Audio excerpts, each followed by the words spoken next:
बुधवार को माकपा संगठन से संवेदित किसान सारा भारत खेत मजदूर संगठन की ओर से जामुड़िया विधानसभा क्षेत्र के ब्लॉक 2 स्थित बहादुरपुर पंचायत के बाहर विरोध प्रदर्शन किया गया। प्रदर्शन के उपरांत 8 सूत्री मांगों के समर्थन में पंचायत अधिकारी को एक ज्ञापन भी सौंपा गया। বিক্ষোভের কারণটা হচ্ছে 100 দিনের কাজ পুনরায় চালু করতে হবে। কারণ কেন্দ্রীয় সরকারের যে 100 দিনের কাজের আইন আছে, সেই আইনে বলা আছে 4 ক ফর্ম জমা দিলে সেখানে কাজ দেওয়ার কথা। বিগত 2 বছর ধরে মানুষের হাতে কোনো কাজ নেই। আমাদের এলাকায় মানুষ প্রচন্ড দুর্বিষহ অবস্থার মধ্যে আছে, গরিব মানুষ। সেই কারণে আমরা 100 দিনের কাজের দাবিটা নিয়ে আজ এসেছি এবং সেই সঙ্গে সঙ্গে আবাস যোজনার যে ঘর, সেটা ওই 2 বছর ধরে বন্ধ আছে। প্রকৃত যারা প্রাপক, যাদের পাওয়া উচিত, তারা পাচ্ছে না এবং তাদের বেশিরভাগটাই হচ্ছে দিনমজুর, ক্ষেতমজুর। তারা যাতে ঘর পায় আবাস যোজনা, সেই কারণে আমরা এই ডেপুটেশন দিতে এসেছি। এবং একই সঙ্গে বেশ কিছু খাস জায়গা বাহাদুরপুর এলাকায় বেদখল হয়ে যাচ্ছে, রাস্তাঘাট দখল হয়ে যাচ্ছে।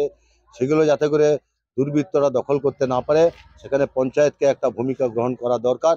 সেই বিষয়টাও আমাদের দাবির মধ্যে আমরা রেখেছি। এবং শুধু তাই নয়, এখানে দুজন আমাদের বিরোধী সদস্য আছে।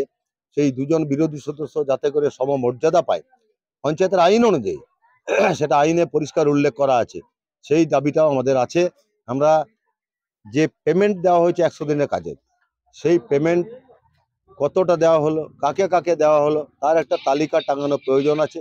এবং অনেকে সে পেমেন্ট পায়নি, তাদের একটা তালিকাও দরকার আছে। আমরা আশা করব যে গ্রাম পঞ্চায়েতে যারা এখন দায়িত্বে আছে, তারা এই দায়িত্বগুলো পালন করবেন। এবং আমরা চাই যে অতি সত্বর 100 দিনের কাজটা চালু হোক, কারণ মানুষের প্রচন্ড দুঃখ দুর্দশার মধ্যে আছে, তাদের সংসার চালানো দুর্বিষহ হয়ে উঠছে। এই জায়গায় দাঁড়িয়ে আমাদের আজকে ডেপুটেশন। প্রধান আমাদের জানালো যে আমাদের এখন 100 দিনের কাজ চালু করতে পারছি না আমরা, কিন্তু উনি কোনো যে 100 দিনের কাজ বন্ধ আছে সেটাও কিন্তু দেখাতে পারেননি। উনি দেখাতে পারেননি যে 100 দিনের কাজ করার জন্য কোনো সার্কুলার আছে সরকারের বন্ধ করার, সেটাও দেখাতে পারেননি। আমরা পরবর্তীকালে 18 তারিখে বিডিও সাহেবকে এই বিষয়টা বলবো। 18 তারিখে আমাদের ডেপুটেশন এসে সেখানে আলোচনা করব।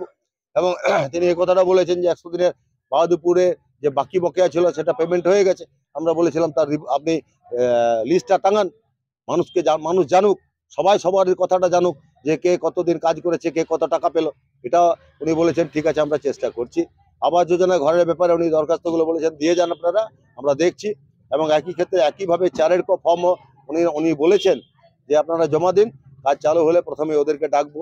এখন উনি এই কথাগুলো আমাদের মেনে নিয়েছেন, কিন্তু উনি কাজ করতে পারবেন বলে আমাদের মনে হয় না। কারণ প্রধানের ইচ্ছার উপর তো পঞ্চায়েতটা চলে না, বা পঞ্চায়েতের আইনের উপরে পঞ্চায়েত এখন চলছে না। যেটা চলছে তৃণমূলের দুর্বৃত্তায়নের উপর পঞ্চায়েত চলছে। সেই কারণে পঞ্চায়েত প্রধান কতখানি পারবেন তার ইচ্ছা থাকলেও এটা আমাদের যথেষ্ট সন্দেহ আছে। আমার নাম সুকুমার সাঙ্গুই।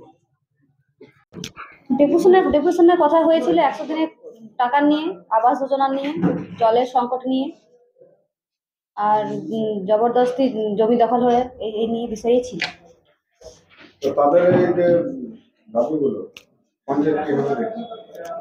পঞ্চায়েত 100 দিনের টাকা তো মোটামুটি সবাই তো পেয়েই গেছে, আর যেগুলো জমা পড়েনি সেগুলো যথাযথ চেষ্টা করেছেন, অ্যাপ্লিকেশন আবার জমা দিতে বলেছি, ঠিক আছে। আর আবাস যোজনা যেটা হচ্ছে সেটা তো সেন্ট্রাল থেকে বন্ধই আছে এখন, কেউ তো 100 দিনের টাকা এখনো পায়নি, ঘরের টাকা।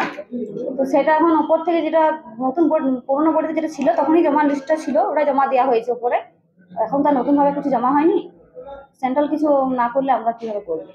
তারা দাবি করছে যে এলাকায় যে খাস জমি যেগুলো আছে সেগুলো দখল করে নেওয়া, সেগুলো ওরা পেয়ার দেখ, আমাকে লিখিততে জমা দেয়।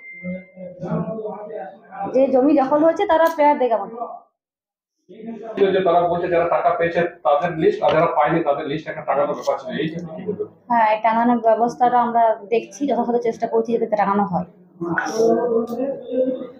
ডেপুটেশন তো দিয়ে গেছে ওরা। जामुड़िया से दिलीप साव की रिपोर्ट, PBTV न्यूज।